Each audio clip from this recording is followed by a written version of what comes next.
We are very happy to host Gabriel Gomez today here at the Economics Club. I'm a first-generation American. My parents came here a year before I was born. And when I was born, my mom didn't know any English, so I learned Spanish first. Learned English when I went to school.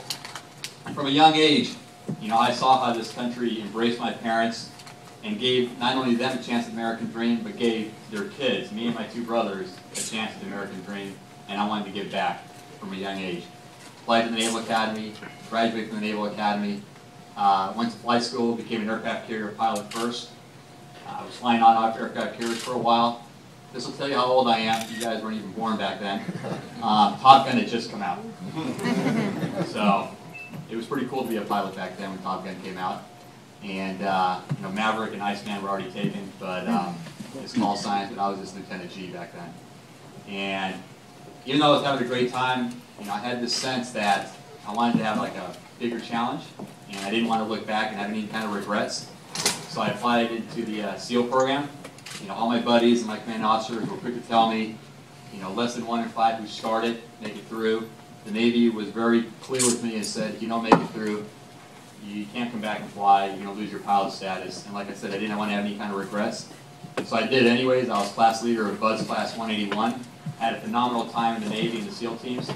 And on my first detachment, I met a beautiful young woman named Sarah, who was a Peace Corps volunteer in the West Indies, and she was a teacher at a school for children with special needs. Now, Sarah and I have been married for 17 years. We have 4 amazing kids, 13 down to 8. We live just north of here, up in Cohasset on the South Shore. And like I said, I had a phenomenal time. And then I went to business school after my 9 years in the Navy, went to Harvard, got my MBA, and I've been in the private sector for the last 16 years. In retrospect, with the information we had, I would have supported going into Iraq with the intel that we had back then. And I obviously would have supported going into Afghanistan. I think what we need to do in an area like Afghanistan right now is we eventually need to draw down. But what I don't think we need to do is to forecast what that timeline is. It's just one of those rules. You don't let the other side know what you're thinking and what you're planning. It's for people of my generation, your generation, my kids' generation. The president just came out with his budget proposal, and he highlighted like a change CPI to deal with entitlements. I think that's something that should be discussed. Another idea that's had bipartisan support in the past has been the means testing. And I would argue that Warren Buffett, Bill Gates, people of that caliber, I don't need all their Medicare benefits. There's also proposals out there of gradually increasing the retirement age.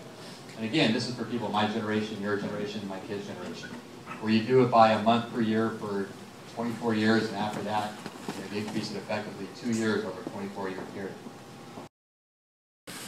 And after you secure the board, after you meet certain milestones, I think there should be a pathway to citizenship. I think that pathway shouldn't be easy, but it also shouldn't be impossible. And this is where Marco Rubio is.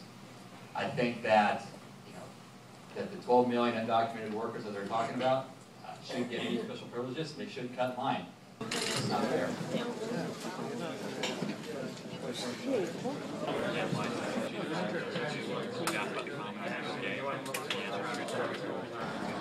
My name is Don Jepson. I'm from Wareham, and I came here to learn more about Gabriel Gomez and the Senate race.